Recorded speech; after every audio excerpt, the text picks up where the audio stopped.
மனைவி 2 குழந்தைகள்னு குடும்பமா இருக்கிறார் ஹீரோ. இப்ப அவரோட மனைவிக்கு ஹார்ட்ல ப்ராப்ளம். அதுவும் ஹார்ட்லயே மாத்துற அளவுக்கு. மனைவிய ஹாஸ்பிட்டல்ல அட்மிட் பண்ணிட்டு, வேலைக்கும் போயிட்டு, வீட்ல குழந்தைங்களையும் பார்த்துக்க கஷ்டமா இருக்குன்னு, வீட்டையும் குழந்தைகளையும் பார்த்துக்க ஒரு ஏஐ ரோபோட் ஒண்ணு வீட்டுக்கு கொண்டு வர்றாரு. இதுக்கப்புறம் வீட்ல அந்த என்னெல்லாம் பண்ணிச்சு அப்படிங்கிறது, அது ஒரு தனி கதை. ஒரு ரோபோட் எப்படி ரியாக்ட் பண்ணுமோ, அப்படி சின்ன சின்ன மூவ்மெண்ட்லாம் பக்காவா கொண்டு வந்திருக்காங்க.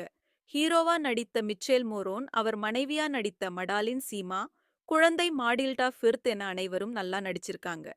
விஎஃப்எக்ஸ், எஸ்எஃப்எக்ஸ், சவுண்ட் எஃபெக்ட் எல்லாம் சூப்பர். ஆனா, படம் ஆரம்பம் முதல் இறுதி வரை போரடிக்காமல் போகுது. தாராளமாக பார்க்கலாம். வொர்த் வாட்சிங் மூவி. எனக்கு புடிச்சிருக்கு. வெயிட். முக்கியமான ஒண்ணு 18 மேல் உள்ளவங்க பார்க்கலாம். சில காட்சிகள் இருக்கு. ஃபேமிலியோட ட்ரை பண்ணாதீங்க. மண்டபத்திரம் இது போன்ற படங்களை தெரிந்து கொள்ள லைக், ஷேர், சப்ஸ்கிரைப் பண்ணுங்க. கமெண்ட்ல லிங்க் டைப் பண்ணுங்க. டெலகிராம் மூவி குரூப் லிங்க் அனுப்புறேன்.